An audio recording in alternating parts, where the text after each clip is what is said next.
오늘 우리에게 주시는 하나님의 말씀을 함께 보시겠습니다.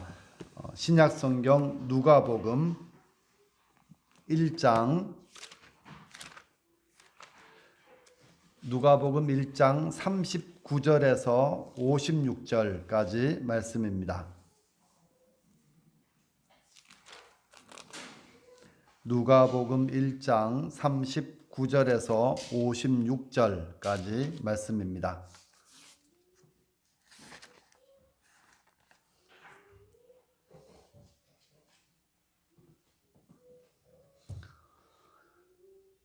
한 절씩 번갈아 가면서 읽도록 하겠습니다. 이때에 마리아가 일어나 빨리 산골로 가서 유대 한 동네에 이르러 엘리사벳이 마리아가 문안함을 들으매 아이가 복중에서 뛰노는지라 엘리사벳이 성령의 충만함을 받아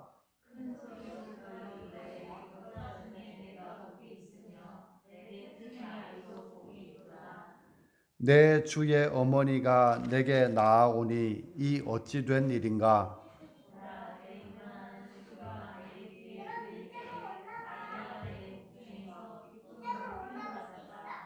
주께서 하신 말씀이 반드시 이루어지리라고 믿은 그 여자에게 복이 있도다. 내 마음이 하나님 내 구주를 기뻐하였음은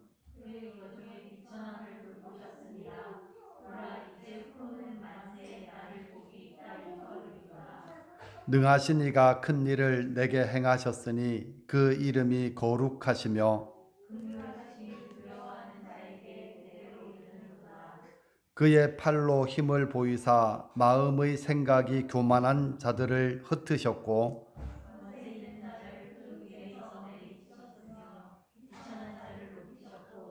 줄인 자를 좋은 것으로 배불리셨으며 부자는 빈손으로 보내셨도다.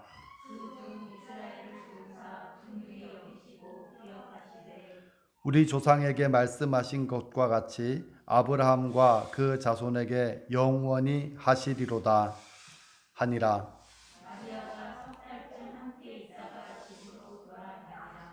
아멘. 좋으신 아버지 하나님, 하나님께서 우리 가운데 오심을 기억하고 또 우리 가운데 들어오셔서 나를 새롭게 해주시고 내 삶을 변화시켜 주시고 나를 구원해 주시기를 사모하며 기다리는 대강절이 깊어갑니다. 주님께서 이 땅에 오셨던 때 주님 자기의 모든 삶을 들여 주님을 모셔드렸던 사람들처럼 우리도 주님을 마음속에 담고 세상 가운데서 희망이 되고 또 믿음으로 삶을 살아 열매를 거두는 그런 삶이 되기를 원합니다. 오늘도 말씀 가운데 임재하여 주시고 잘 깨닫고 또 품고 순종할 때에 우리 주님께서 주시는 은혜가 충만할 수 있도록 도와주옵소서. 감사드리며 예수님 이름으로 기도드립니다. 아멘. 하나님께서 우리 인간의 역사 속에 들어오실 때 세상 가운데는 구원의 역사가 일어났습니다. 그래서 우리가 대강절 때 보면 이사야 선지자에게도 하나님께서 찾아오셨고 그에게 메시아에 관한 말씀을 했을 때 그는 암흑이 가득한 세상 가운데 빛을 비추어주는 희망의 사람으로 그렇게 살았습니다. 하나님께서 모세에게 찾아오신 후에 모세는 전혀 다른 사람으로 바뀌어져서 애굽에서 430년 동안 종살이하던 이스라엘 백성들을 구원해내는 그 놀라운 역사를 이루어냈습니다. 그 캄캄한 시대에 영적으로 암흑이 가득하고 하나님 말씀이 들리지 않는 때에 하나님께서 임재하신 하나님께 들어온 사람들은 전혀 다른 삶을 살았습니다. 대강절의 의미가 뭘까? 이사야 선지자가 말하는 것처럼 주여 주는 하늘을 가르시고 우리에게 강림하시옵소서 라고 부르짖는 것처럼 하나님께서 우리 인생 속으로 들어오시는 것, 그것을 기다리는 그러한 시기입니다. 하나님께서 우리 속에 내 인생 가운데 들어오시기를 사모하며 기다리는 것입니다. 세례 요한에게 하나님께서 오셨을 때 그는 광야에서 외치는 자의 소리가 되었습니다. 그는 회개하라, 천국 가까이 왔다. 그리고 말로만 회개하지 말고 회개에 합당한 열매를 맺으라, 그렇게 외쳤습니다. 왜냐하면 죄의 문제가 해결되기 전에는 하나님께서 절대로 우리 속에 들어올 수 없기 때문에 세례 요한은 주님께서 오시는 길, 그 길을 예비한 사역을 했습니다. 오늘 대강절 마지막 주일입니다. 저는 여러분 마음속에 제가 대강절 이번에 계속 4주 동안 준비했던 내용의 결론인데요. 정말로 다른 것보다 성탄, 기쁘다고 오셨네, 그것이 아니라 좀 더 깊이 예수님께서 실제로 여러분 삶 속에 들어오시기를 사모하고 또 예수님을 기뻐하며 모시고 살아가는 그런 삶을 결단하는 그런 은혜의 시간이 되시기를 바랍니다. 그 성경의 역사를 보면 남자가 중심이 되어서 기록되어 있는 것처럼 그렇게 보입니다. 믿음의 계보가 어떻게 이어지는가 하면 아브라함, 이삭, 야곱, 요셉, 또 쭉 내려가셔서 다윗, 또 더 내려가면 이제 솔로몬, 그래서 쭉 예수님까지 흘러내려갑니다. 근데 역사를 영어로는 히스토리 이렇게 부르죠. 히스토리. 그래서 히즈 더하기 스토리. 그래서 그의 이야기예요. 그러니까 어떤 분들은 이제 예수님의 이야기가 역사다 이렇게 말하지만 정확히 말하면 남자들의 이야기가 바로 역사다, 이렇게 정의할 수 있습니다. 그런 남자들이 역사를 이루면서 하는 일이 뭐예요? 서로 갈등하고 전쟁하고 정복하고, 그렇죠? 그런 것의 역사를 이야기합니다. 그런데 성경의 역사도 보면 남자 중심으로 기록되어져 있는 것 같지만 하나님의 구원 역사를 가만히 살펴보면 히스토리 말고 허즈 스토리도 있더라는 거죠. 그래서 모세가 우리가 이스라엘 백성을 구원해낼 때 출애굽의 역사를 일으킬 때 하나님께서 모세를 통하 일하시는데, 모세가 이 땅에 태어날 때 당연히 태어나서 살 운명은 아니었었어요. 그때 바로 왕이 무슨 명령을 내리는가 하면 히브리 산파들에게 너희가 가서 이스라엘 자손들의 아이를 낳을 때 남자아이는 죽여버리고 여자아이는 살려두어라, 이런 명령을 내렸습니다. 바로 왕의 명령을 내렸는데 그런 때에 모세가 태어났다는 이야기죠. 얼마나 신기합니까? 그래서 이스라엘 남자는 태어나자마자 죽어야만 하는 그런 운명이 있을 때 이 바로의 명령을 어긴 사람들이 있어요. 남자예요, 여자예요? 여자들이죠, 그죠? 히브리 산파들이 바로의 명령을 어깁니다. 그 이유를 성경은 뭐라고 이야기하는가 하면 바로 왕의 명령보다 하나님의 말씀을 더 두려워했다, 이렇게 설명합니다. 바로 왕의 명령이 자기들 죽일 수 있을지도 모르지만 하나님의 말씀, 하나님의 뜻을 더 귀중하게 여겼기 때문에 바로의 명령 어겼다. 다시 말하면 그들은 하나님의 뜻을 이루어내기 위해서 자신들의 목숨을 걸었다는 이야기죠. 그래서 대구원자 모세가 태어나게 되는 그러한 일들 가운데 히브리 산파가 있습니다. 또 그런가 하면 역사적으로 이스라엘 백성이 유대인들이 완전히 멸망당할 위기가 있었습니다. 그때가 언젠가 하면 바벨론 포로가 되어서 붙잡혀 갔을 때 바벨론이라고 하는 나라가 망하게 되고 바사라고 하는 왕조가 들었습니다. 지금 말로는 페르시아죠. 페르시아의 아하수에로라는 왕이 있는데 와스디라는 왕비를 이제 폐위시킵니다. 왜 폐위시킨 이유가 뭔가 하면 왕이 부르지도 않았는데 자기 혼자 왕 앞에 나와서 그 이후로 폐위를 당합니다. 그리고 대신 왕으로 뽑힌 사람이 에서드라는 사람이죠. 에서드는 모르드게라는 유대인의 이제 그 조카로서 함께 자라는데, 그때 이제 그 페르시아의 신하였던 하만이라고 하는 대신하가 유대인들이 너무너무 꼴도 보기 싫은 거예요. 그래서 자기들끼리 하나님을 섬기는 것도 싫고 모여서 하는 다 싫어서 유대인들을 완전히 죽여버려야 되겠다, 씨를 말려버려야 되겠다, 그렇게 계획을 세우고 왕 앞에 가서 모함을 합니다. 그래서 왕에게서 그 권한을 얻어요. 유대인들을 다 죽일 권한을 얻고 이제 마음속으로 작정을 하죠. 이제 내가 몇 월 며칠이 되면 요것들을 구실을 잡아서 다 죽여버리겠다. 그런 이제 위기가 이제 유대인에게 찾아옵니다. 그랬을 때 에스더가 무슨 결단을 하는가 하면 죽으면 죽으리라. 그죠? 그 3일 동안 금식 기도를 하고 내가 왕 앞에 나아가겠다. 전에 왕비가 왜 폐위됐다 그랬어요? 부르지도 않았는데 자기가 왕 앞에 가서 이제 폐위가 됐는데 죽으면 죽으리다 이게 뭐예요? 내가 왕이 부르지 않아도 난 나가겠다. 그렇게 하면 3일 동안 금식을 하면서 나아갑니다. 이 에스더 왕비가 딱 왕 앞에 나갔을 때 왕이 이 왕비의 아름다움에 반해가지고 용서를 해줘요. 이 금호를 내밀어서 용서를 해주고 또 거기서 하만이라고 하는 사람의 음모를 다 밝혀냅니다. 밝혀내고 그 유대인들이 죽게 되는 그날, 죽기로 작정된 그날 유대인들은 살아나고 하만이라고 하는 사람이 이제 높은 나무에 달려가지고 죽게 되는 그러한 일이 일어납니다. 이거 유대인들은 이 날을 부림절이라고 해서 지키고 있습니다. 그래서 어떻게 보면 유대라고 하는 민족이 완전히 멸절될 상황 속에서 한 여인 에스더의 헌신으로 유대인들은 살 수가 있었습니다. 어떻게 보면 목숨을 걸어야 되는 그 중요한 상황 속에서 여자들은 항상 남자들보다 훨씬 더 강했습니다. 오늘 말씀에도 두 여인이 나오는데 한 사람은 마리아, 한 사람은 엘리사벳입니다. 그래서 마리아는 며칠 전에 가브리엘 천사가 찾아와 가지고 평생 뭐 처음이자 잊을 수 없는 그런 경험을 하게 됩니다. 천사가 느닷없이 찾아와서 이렇게 말합니다. 1장 28절 그에게 들어가 이르되 은혜를 받은 자여 평안할지어다 주께서 너와 함께 하시도다 하니. 이 말이 우리가 들어보면 굉장히 평화로운 말이죠. 근데 그 당시에 시골에 있던 한 소녀에게 이 말이 들려지기는 쉬운 말이 아닙니다.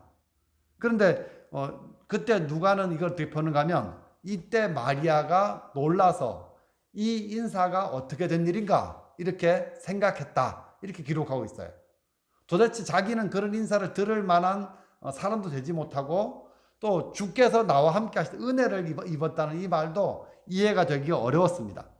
그래서 가브리엘 천사가 마리아에게 자기가 찾아온 이유를 자세히 설명해 줍니다. 30절부터 보시죠. 천사가 이르되 마리아여 무서워하지 말라 내가 하나님께 은혜를 입었느니라. 보라 내가 잉태하여 아들을 낳으리니 그 이름을 예수라 하라. 자 여기 30절 보시면 내가 하나님께 은혜를 입었느니라. 그 은혜가 31절에 보면 뭐예요? 네가 잉태하여 아들을 낳을 것이다 이렇게 말했죠. 그리고 이름을 예수로 하라 그랬어요. 근데 지금 아직 마리아는 결혼을 안 한, 정혼은 했지만 결혼을 안 한 처녀란 말이에요. 근데 처녀가 아이를 베는 게 은혜예요, 은혜 아니에요? 근데 하나님이 지금 은혜가 하나님께 은혜를 입었는데 네가 잉태해 아들을 낳게 될 것이다 이렇게 말씀하시는 거예요. 받아들일 수가 없는 이야기죠. 받아들일 수 없는 이야기죠. 32절 그가 큰 자가 되고 지극히 높으신 이의 아들이라 일컬어질 것이요 주 하나님께서 그 조상 다윗의 왕위를 그에게 주시리니 영원히 야곱의 집을 왕으로 다스리실 것이며 그 나라가 무궁하리라. 아마도 마리아가 이 말을 처음 들었을 때는 이 말이 도대체 무슨 말인지 이해를 할 수가 없었을 것 같습니다. 그래서 그 중에서 가장 이해하기 힘든 말이 뭔가 하면 처녀인 자기가 잉태를 할 것이라는 말은 도무지 이해를 할 수가 없었을 것입니다. 그래서 천사에게 묻습니다. 나는 남자를 알지 못하는데 어떻게 이 일이 일어나겠습니까? 이렇게 물었을 때 천사가 대답합니다. 35절 천사가 대답하여 이르되 성령이 너희에게 임하시고 지극히 높으신 이의 능력이 너를 덮으시리니 이러므로 나타나실 바 거룩한 이는 하나님의 아들이라 일컬어지리라. 여러분 이 말은 잘 이해가 돼요? 아니 여러분 말고 이 말은 잘 이해가 됐었을까요? 이 말도 이해가 안 될 것 같습니다. 그런데 놀라운 것은 뭔가 하면 마리아는 이런 상황에서 저항하지 않았다는 사실이에요. 하나님 저 말고 하나님 아들이고 뭐고 다 싫어. 나는 지금 결혼해야 되고 행복한 가정을 꾸려야 되니까 저 말고 다른 사람을 좀 찾아봐 주세요. 저는 못합니다. 반항하지 않았다는 거죠. 하나님 말씀 거부하지도 않습니다. 언쟁도 하지 않고 그냥 그 아무 조건도 없이 하나님 말씀을 받아들입니다. 38절 말씀이죠. 같이 읽어봅니다. 마리아가 이르되 주의 여종이오니 말씀대로 내게 이루어지이다 하매 천사가 떠나가니라. 마리아는 믿음을 보여주는데 믿음이 뭔가 하면 도무지 이해도 안 되는 말이고 자기한테는 있어서도 안 되는 일인데 그 말씀에다가 자기 자신을 맡겨버리는 거예요. 자기 자신을 그냥 통째로 들여버리는 거예요. 근데 이 순종을 통해서 하나님이신 구원자이신 예수님께서 이 땅에 오시는 길이 열려졌다고 성경은 기록하고 있습니다. 이때부터 마리아의 기다림은 시작되는 거예요. 마리아의 대강절은 이때부터 시작되는 겁니다. 마리아가 보여주는 대강절의 모습은 뭔가 하면 하나님의 말씀이 이루어지기를 기다리고 자기 자신을 헌신하는 거예요. 하나님의 뜻이 이루어지도록 자기 자신을 내어드리는 거예요. 말씀을 믿고 기다린다는 것, 그것은 우리 인생에 있어서 생각처럼 그렇게 쉬운 일이 아닙니다. 어쩌면 마리아처럼 내가 꿈꾸고 내가 그리던 미래를 다 포기하고 하나님께 내 미래를 맡겨드리는 그러한 것일 수도 있습니다. 근데 마리아는 어린 나이였고 불과 10대 중반쯤 되는 소녀였을 거라고 그래요. 그런 나이에도 이런 헌신과 순종을 그대로 보여줍니다. 성도 여러분, 만일 여러분들이 하나님께서 여러분의 삶 속에 들어오시기를 사모하고 있다면 우리도 마땅히 하나님께서 요구하시는 것을 순종할 준비가 되어 있어야 합니다. 하나님께서 무엇인가를 요구하실 때 나 자신을 드릴 수 있는 그러한 헌신의 준비가 되어 있어야 합니다. 어쩌면 하나님께서는 마리아에게 말씀하셨던 것처럼 우리의 희생을 요구하실 수도 있습니다. 어쩌면 우리가 누리고 있는 평안, 우리가 누리고 있는 만족, 이런 것들을 무너뜨릴 수도 있습니다. 그럴 때 마리아처럼 아무 조건도 없이, 아무 저항도 없이 주님의 뜻이 내게 이루어지기를 원합니다. 그렇게 순종하려는 자세가 필요하다, 이런 생각을 해봅니다. 그 다음 오늘 이제 본문 말씀은 그 다음이에요. 그 다음. 이제 그런 경험을 쭉 하고 난 다음에 엘리사벳을 찾아갑니다. 천사가 이미 말해 주었죠. 36절 보시면 보라 내 친족 엘리사벳도 늙어서 아들을 배었느니라. 본래 임신하지 못한다고 알려진 이가 이미 6달이 되었나니. 그래서 엘리사벳이라고 하는 친족이 있는데 나이가 굉장히 많아서 아이를 낳을 수가 없는 그런 형편이 되었는데 아이를 가졌다는 것이죠. 그것도 가진 지 6개월이 됐다는 거예요. 엘리사벳도 천사로부터, 이제 사가랴에게 임한 그 천사로부터 아이를 낳게 될 것이라는 말을 들었고 또 임시 잉태를 하게 되었습니다. 근데 엘리사벳은 아이를 가지기에 나이가 너무 많은 그런 여인이었지만 천사가 잉태할 것이다 그렇게 말할 때 사가랴도 그렇잖아요. 나도 나이가 늙었고 내 아내도 나이가 많습니다. 이렇게 말할 정도로 자식을 낳을 수 없는 처지입니다. 그리고 마리아도 아이를 낳기에는 너무 어린, 아직 결혼도 하지 않은 그러한 소녀였습니다. 근데 오늘 본문은 신기하게도 아이를 가지기에 부적합한 두 여인이 아이를 가지고 잉태를 하고 둘이 만나는 그러한 장면이 기록되어져 있습니다. 누가는 마리아와 엘리사벳이 만날 때 그 순간에 한 장면, 일어났던 이야기를 이렇게 기록합니다.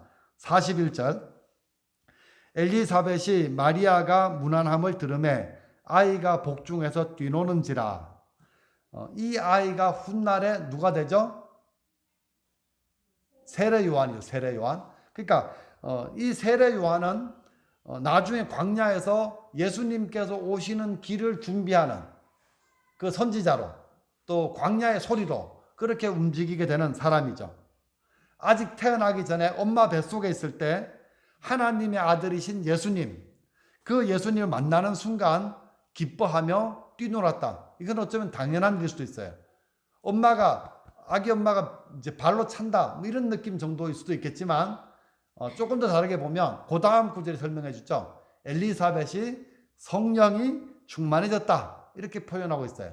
성령이 충만해졌다 이 말은 뭔가 하면 성령님께 압도당했다, 성령님께 지배를 받았다, 이런 뜻이에요. 성령이 충만해져 가지고 그 다음에 마치 선지자가 되는 것처럼 마리아를 향해서 이렇게 외칩니다.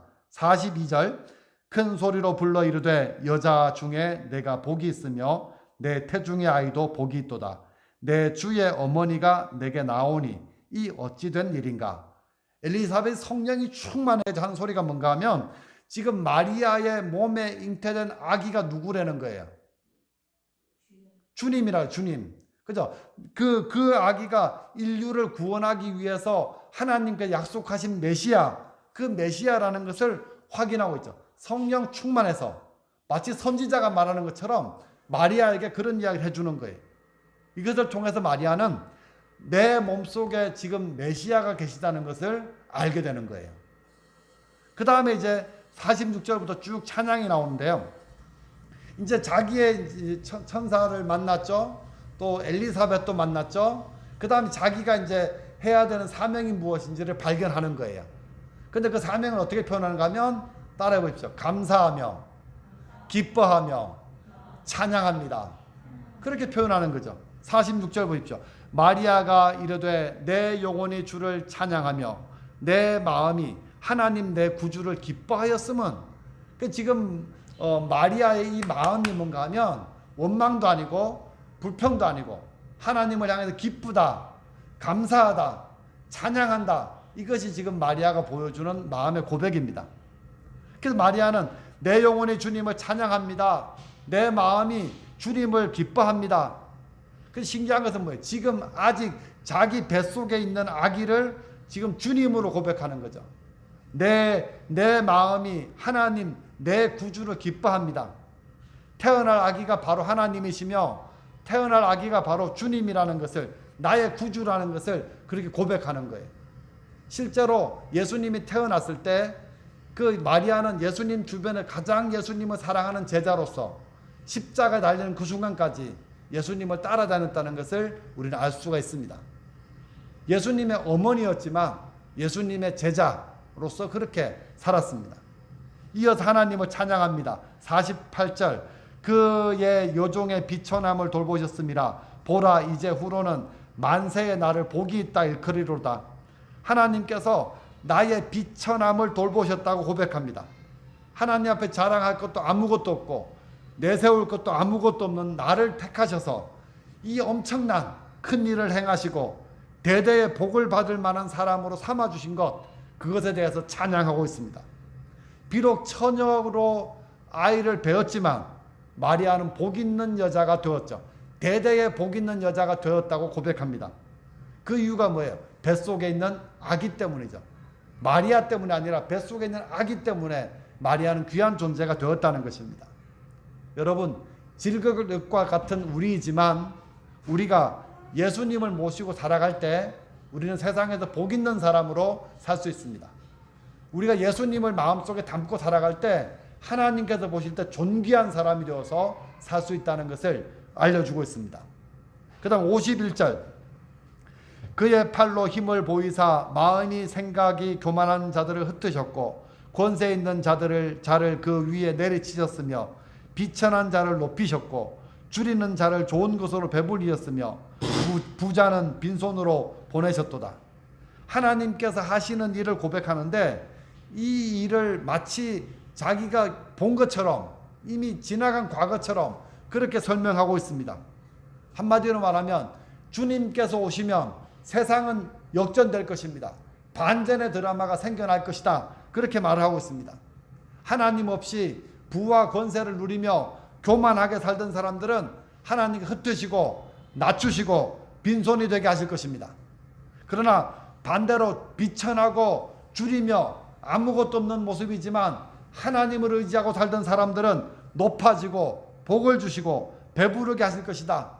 주님께서 오시면 이런 역전현상이 일어날 것이다. 그렇게 말하고 있습니다.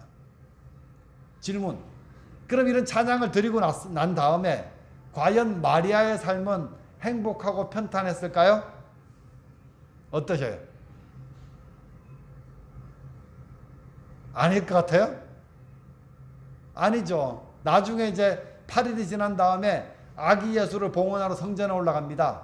그때 시므온이라고 하는 한 할아버지가 이 아기 예수를 안고 이제 하나님께 감사를 한 다음에 마리아에게 이렇게 말합니다. 그 1장 그 뒷부분 2장 35절 보시면 넘기셔서 2장 35절 보시면 쭉 찬양을 하고 나서 35절 또 칼이 내 마음을 찌르듯 하리니 이는 여러 사람의 마음의 생각을 드러내려 함이니라 하더라. 이 말이 무슨 뜻인가 하면 이 아기가 앞으로 사람들에게 배척을 받고 미움을 많이 당할 것인데 그때 네 마음이 칼로 찌르는 듯 같은 그런 고통을 받게 될 것이다 이 말이에요.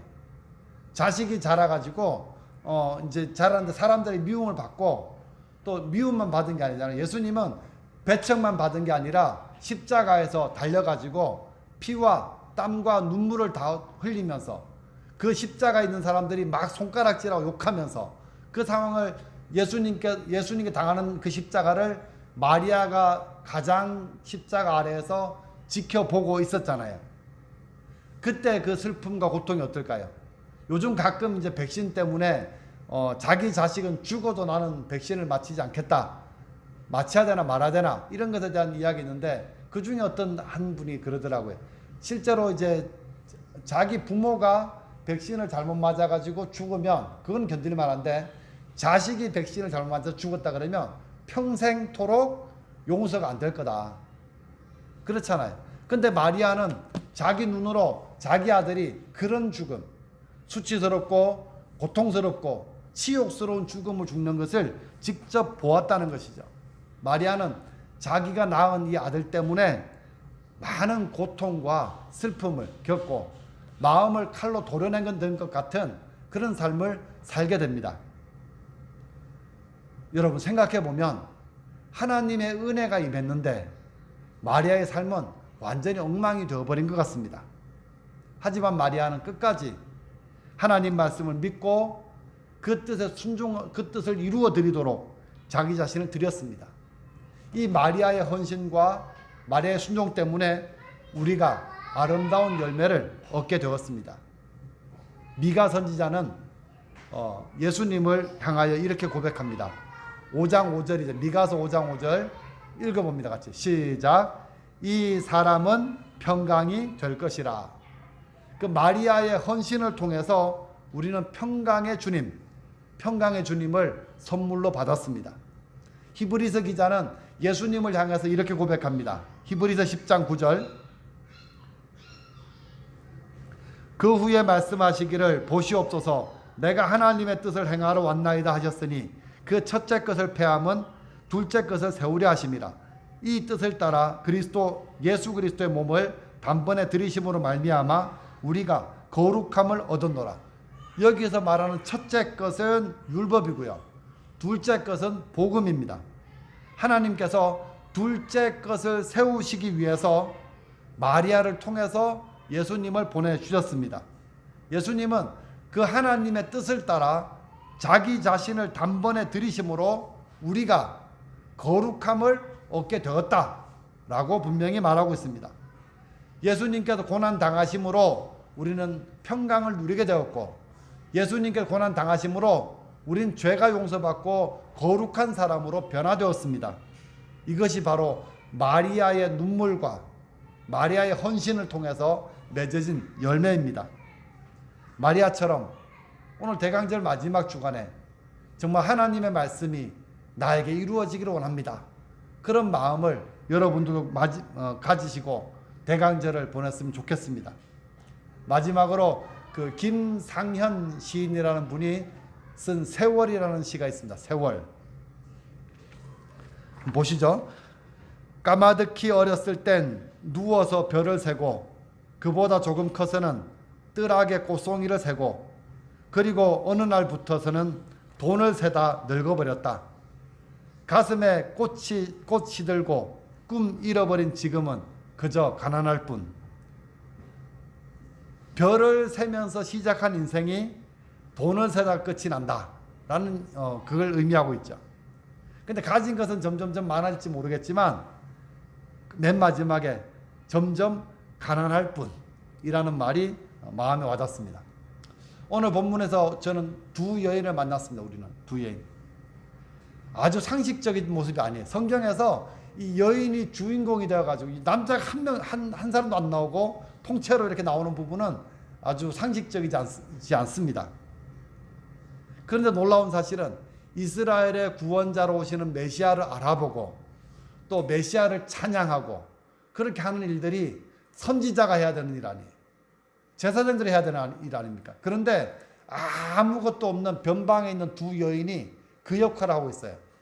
한 사람은 선지자처럼, 한 사람은 설교자처럼 그렇게 하나님을 찬양하고 영광 돌리고 있습니다. 한 사람은 가난하고 나이도 어린데 미혼으로 임신한 상태이고, 한 사람은 아기를 갖기엔 너무 나이가 많은 그런 상태로 잉태한 상태입니다. 특히 마리아는 모든 상황을 다 변화시키는 하나님의 역사하심을 바라보면서 하나님을 찬양하고 있습니다. 나이도 어린 미혼모가 어쩌면 성경에서 가장 중요하고 예언적인 말씀을 마치 설교자가 선포하듯이 그렇게 찬양하고 있습니다. 그는 감당할 수 없는 주님 말씀을 들었지만 주님의 뜻이 말씀대로 내게 이루어지기를 원합니다. 그래 고백하면서 자기 자신을 주님 앞에 드렸습니다. 그 이후의 인생 전부를 주님께 드린 겁니다. 그는 구원 역사를 위해 오시는 예수님이 정말로 이 땅에 오실 수 있는 아주 소중한 통로가 되었습니다. 하나님은 지금 여러분 마음속에 예수님을 담으시기를 원하십니다. 대강절 기쁘다 구주였네 크리스마스 캐롤 부르고 선물 주고받는 그것이 아니라 지금 여러분 마음속에 하나님의 선물이신 그 예수님을 담고 살아가는 그런 성도가 되기를 원하십니다. 여러분도 마리아처럼 주님 말씀이 내게 이루어지기를 원합니다. 또 그 말씀이 이루어지기 위해서 여러분 자신을 순종하고 헌신하는 자리로 그렇게 나아가시기를 바랍니다. 그래서 여러분 남은 인생 동안 주님을 증거하고 주님의 향기가 되어서 세상 가운데 살아가시고, 또 지금도 우리에게 역사하시는 주님께서 내 인생을 개입하시고 내 인생을 사용하셔서 주님의 뜻을 이루는 도구로 쓰임받는 것을 기뻐하십시오. 그리고 우리의 사명이 다 끝났을 때 내 영혼이 주님을 찬양합니다. 내 마음이 주님을 기뻐합니다. 고백할 수 있는 저와 여러분이 되었으면 좋겠습니다. 기도하겠습니다. 좋으신 아버지 하나님, 대강절 마지막 주에 마리아의 귀한 헌신과 결단의 모습을 살펴보았습니다. 정말로 감당하기 힘든 말씀이지만 주님의 말씀대로 내게 이루어지기를 원합니다. 결단하고 자기 자신의 삶을 전체를 드렸던 것처럼 우리도 주님을 마음속에 품고 살아가기 위하여, 주님을 담고 사는 보배를 담은 그릇이 되기 위하여 결단하고 헌신하고 순종하며 살기를 원합니다. 이 대강절에 하나님께서 내 인생 가운데 들어오셔서 내 인생을 휘저어 주시기를 원합니다. 내 인생을 새롭게 해 주시기를 소망합니다. 저는 기다리며 잘 기다릴 때에 정말로 우리에게 선물을 주신 그 주님을 통해 얻어지는 기쁨과 평안과 또 만족함을 누릴 수 있도록 도와주시고, 주님께서 주시는 은혜, 주님께서 주시는 사랑, 주님께서 주신 복음을 나도 이제는 전하면서 주님의 도구로 살기를 원합니다. 예수님의 이름을 증거하며 예수님의 향기가 되어 살 수 있는 그런 복된 삶이 될 수 있도록 은혜 내려 주옵소서. 그래야 해서 우리의 삶 속으로 들어오신 임마누엘의 주님을 정말로 기뻐하며 맞이할 수 있는 성탄절이 될 수 있도록 도와 주옵소서. 감사드리며 예수님 이름으로 기도드립니다. 아멘.